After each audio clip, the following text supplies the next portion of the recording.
Hello and welcome. Today I want to share with you guys my burn build. I've noticed some other people that have made burn builds and guides about it, but I noticed that the one I actually use is a bit different.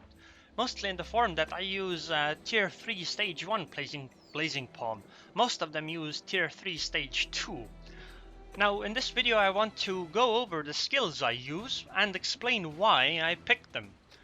I will also explain what the burn build is and what the burn build brings to the table. I will go over the utility skills and the final points you can use in the build and move around depending on the situation and what you think is best. And on top of that, at the end I will also talk about the gear, gems and the soul shield I use. So first of all, I want to preface this with the fact that I don't recommend doing the burn build before you are level 45. Because before that, most monsters don't have enough HP for this to matter. The burn build has a lot of sustained DPS, but it doesn't have the highest burst that you can do from monster to monster all the time. So this is why I would recommend it at 45, where monsters tend to have more HP. So the burn build essentially is keeping a target burning 100% of the time. This is done through the first blast ability, which makes a target burn when you use this ability on it and the target has 5 embers on it. That detonates the embers and puts a burn debuff on the target. The reason you want to do this is so that your blazing beam ability and some other abilities deal additional damage to a burning target. In this case, the blazing beam deals almost 40% higher DPS against the burning target than a non-burning target, so it is a big deal. And what the burn build actually brings to the table is the top DPS in the game right now. That is, no other class brings as much DPS to the table. On top of that, the burn build also brings Glacial Beam, which is a double joint stun attack, so that you can stun bosses on your own, which is really useful in a party when you want to interrupt them. And you can also bring a double knockdown, which means that you can knock them down, but this one is used less because it's a bit of a hassle to cast. And on top of that, the burn build obviously brings the usual utility skills, which is Divine Veil and Frost Shield. So now I'll go over the basic skills that the burn build uses. Press the K key to open the skill book. And I set on icon because this gives a better overview. I will retrain my skills so that you can all see what the more important ones are. First of all, let's talk about Blazing Palm. This is the left mouse button skill, so it's probably the one you'll be using essentially all the time. I use tier 3 stage 1.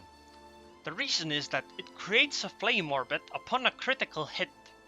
The reason I find this so important is the fact that you can use dual dragons without having to cast any of the furies. Yes, Blazing Palm tier 3 stage 2 deals around 350 to 400 more damage per hit on a burning target. But the problem is that it doesn't actually cause flame orbits to appear, which means that you would have to use Fire Fury to be able to use dual dragons or Dragon Flame. So I find this one much more important because Fire Fury is a pretty big DPS loss. And the other thing is that if you can so-called get Dragon Blaze, which is this ability here, for free, so to say, then Dragon Blaze is actually higher damage than Blazing Beam. Not by a lot, but a bit, and it also gives you a fire buff, which boosts damage of other skills for 15 seconds. And that's 100 damage, so 100 damage per Blazing Palm, which means that you will be doing almost 1500 extra damage with it. So, on the right mouse button, you want to use tier 3 stage 2 of Frost Palm. You can go tier 4 stage 2, but it's kind of a waste because Frost Palm adds so little damage that does not increase threat modifier, makes almost no difference. This one deals some damage and it also creates one frost orbit upon a critical hit, which is the most important part because this enables you to use dual dragons. Okay, so the other thing that you want is Burning Soul. This increases blazing palm damage, and it also recovers 1 focus on a critical hit of blazing palm extra. It also means that when you use Dragon Flame, it increases damage of it, and it reduces the time of Meteor Shower by 3 seconds when you use Flame Dragon or Dragon Flame, whatever it's called. These are left and right mouse button skills. You will be casting these two all the time. So the next ability, which is your bread and butter damage skill, is tier 2 stage 3 of your number 2 ability, which is Blazing Beam. This is the main DPS skill that you will be using almost as much as left and right mouse button. Not quite, but almost. You don't really want tier 3 stage 3 because you don't have trouble stacking enough embers. So it's kind of a waste to spend an extra skill point on this, so I don't take it. The next ability is obviously Force Blast, which is tier 3 stage 3. Also, note that I will actually have a link to the build in the description. So this is what guarantees 100% of uptime on burn when the target has embers. Also, I would like to point out that you definitely do not want tier 4 stage 1, because this detonates your ember stacks and the ember stacks of everyone else, which means that you might not actually be able to keep a burn on the target, and that will annoy just everyone, so do not get this ability. Okay, and this is essentially the basic stuff. You could essentially call this a burn build already. Because all you really will be doing in most fights is pressing the left mouse button, right mouse button, and then the number 2 key when the target is burning. And when it's not, you will press left mouse button, right mouse button, and 1. And this is what you will be doing all the time, because most of these have around of 1 second global cooldown. You will be using them essentially every second, all the time. So the next abilities which are important are Inferno, because this is a DPS burst essentially, and it also causes a burn. You want tier 2 stage 2 of Inferno mostly, because this is an instant cast. It also burns the target for 6 seconds, and it deals massive damage. It also detonates the embers for extra damage, but that one isn't as important.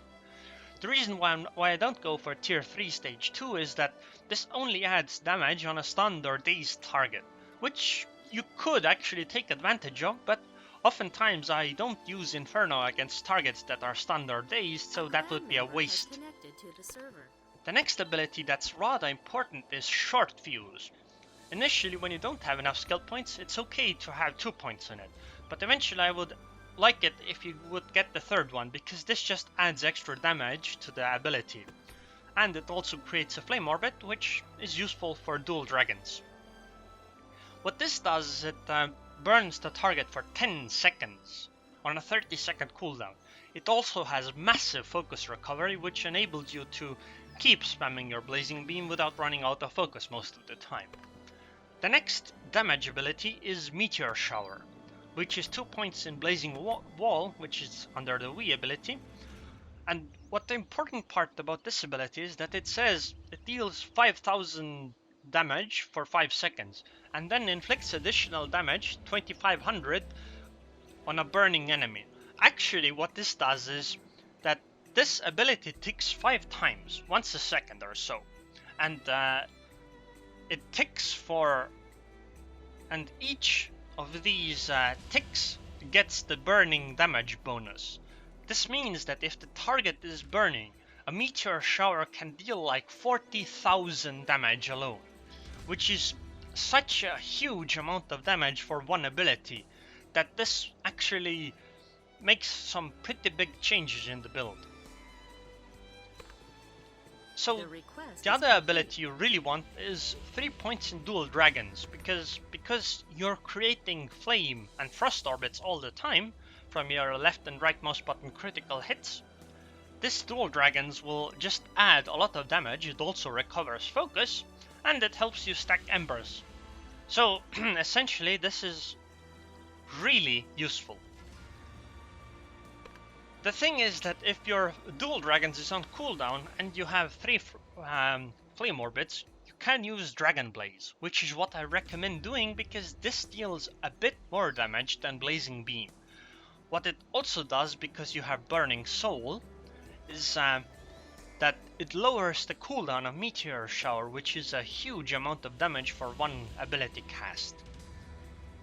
So if you can use Dragon Blaze, I would recommend using it. Usually the way I use Dragon Blaze is I press left mouse button, use then F, and then right mouse button, so that the priority is in Dragon Blaze because it deals more damage than Blazing Beam, and it gives you a 100 damage buff on all flame abilities, which means that your Blazing Palm will actually deal almost 1500 damage for the 15 seconds that the buff lasts. Okay, now that the main abilities are over, it's time to start talking about utility skills. Obviously you would really want Divine Veil, at least 3 points in it for party dungeons. This helps you recover some HP, 15% for 15 seconds, and it resists ranged attacks, which is useful for bosses like Slashimi, because that one throws stuff at you which you want to prevent. I usually go for 4 points in it, because of the 1% HP and resist. The second utility ability that you absolutely need is Frost Sheath. I usually get 2 points. The third point is nice because it gives you focus recovery, but it's PvE, so focus recovery isn't the most important. That is done in a one instance on a 30+ second cooldown. So I usually go for 2 points because I don't exactly have enough points, even at Hung Moon level 5. But this is really important to have because everyone expects a Force Master to bring this ability to party play. The next utility skill that you will want to use that isn't for the party but yourself is Frost Tornado. 3 points in it, mostly because it recovers 3 focus upon a consecutive successful hit. This means that if you use this ability on a target, you usually gain 9 focus. The reason why you need this utility skill is that sometimes you do run out of focus. And the problem is that, or rather the reason why you run out of focus is that it depends on RNG a bit, because you rely on the focus regeneration of your weapon. When you do spell casts, it does that. And essentially, Frost Tornado gets you through situations that are, you know, dry spells of your RNG, essentially. On top of that, there is nothing like Snowball is nice. It deals nice damage against the frozen enemy, but you know, you don't always cast it against a frozen enemy, and even if you do, it's not that great damage. It's barely above Blazing Beam anyway, and you don't regain any focus on this, so it's very meh in my opinion. Okay, the next utility spell that you bring is Glacial Beam, which is really important. You put 3 points in it for the stun double joint, and that's essentially it. This is single target ability, it stuns the target, and well, that's the important part. You need to remember that the target has to not be immune to damage. You see, when you attack a boss, and then sometimes they are immune to any CC. And you can notice this if their two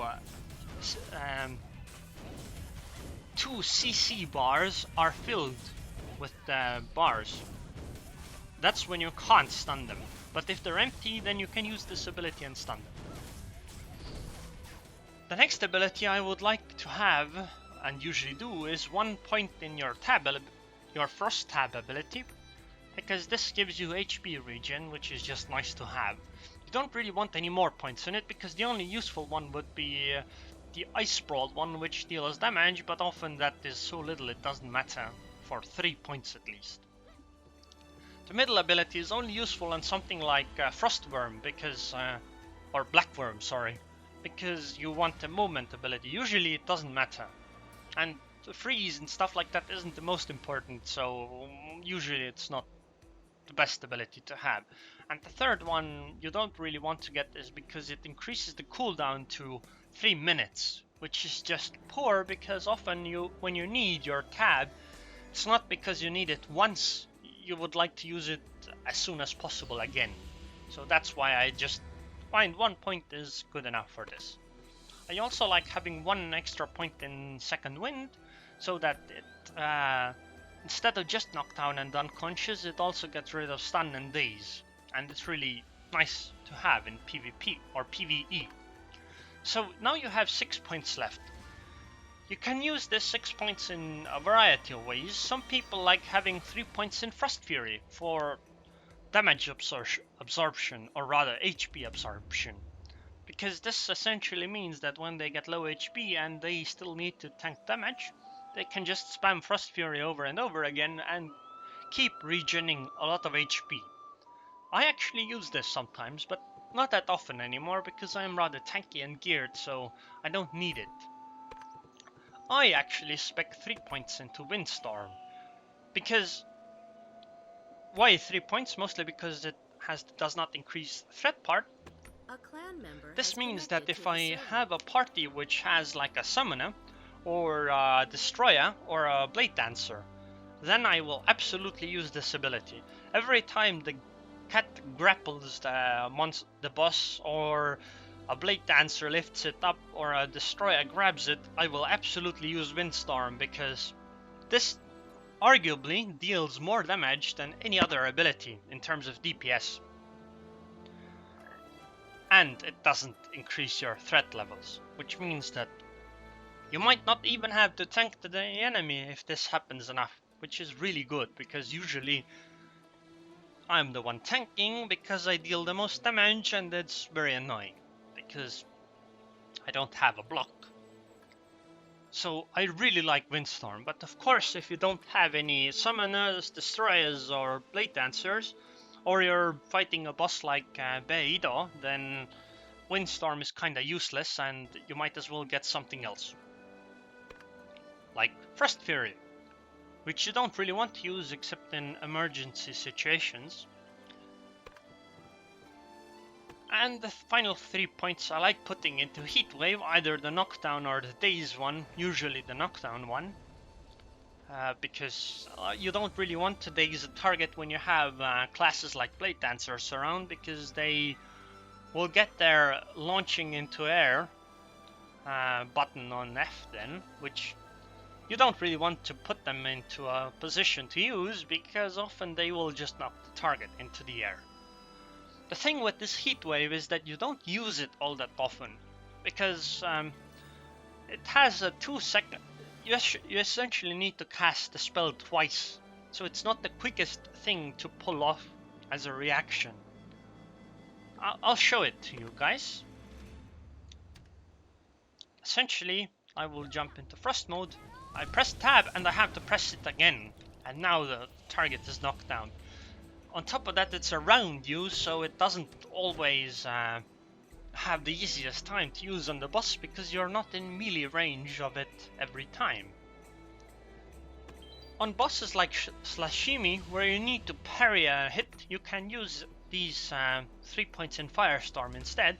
This will mean that you can parry one attack for 0.5 seconds, and you can knock...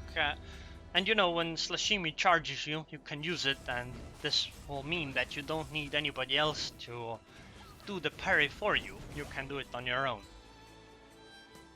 So this essentially does it for the skills. These are the ones I would recommend having. And remember, there will be a link to the skill build in the description of the video. Oh, I would like to note that on targets like Blackworm, I usually drop Heatwave completely and Windstorm. I put 2 points in Ice Burst, the tap block one, because when you are targeted by the dragon, you really want to get out. The other thing that I get is Backstep, 2 points. You can actually get 1 point in Backstep for all stuff, but I don't like having it because of the increase in moving back. The 6 meters is bad because many bosses, when you get too far away, will cast different abilities which annoy the hell out of me. For instance, Bloodshade Harbor's second boss, he will grab the hell out of you when you do a 14 meter backstep instead of the 8 meter backstep, which is just annoying. In regards to gear, because you are a DPS class, you obviously want to go ham on critical hit and critical damage, and obviously attack power as well.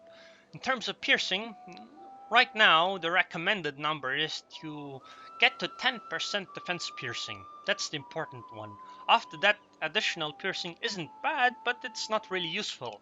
On accuracy, it's recommended to go for 110%. Everything above that is kinda pointless, but it's useful for things like Black Worm.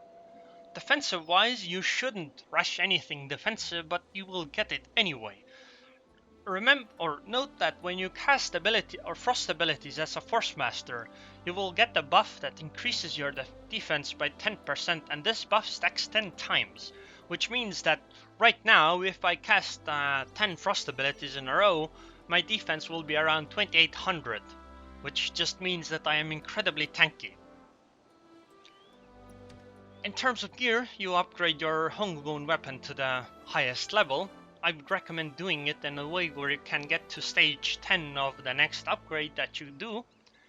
In terms of gems, you definitely want an amethyst that has life drain on a critical hit. That's important. Then I recommend getting a ruby that is essentially just one crit hit. What this does is that it randomly triggers on your attacks, and then when it triggers, your next hit is a critical hit.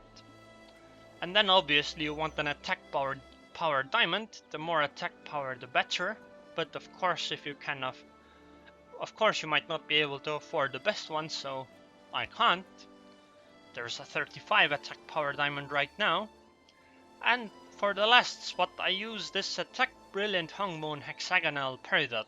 This was from the Valentine's event. You can't actually get it right now anymore, so you should probably want to go for a sapphire or something like that. I'm actually not sure what the best one here is.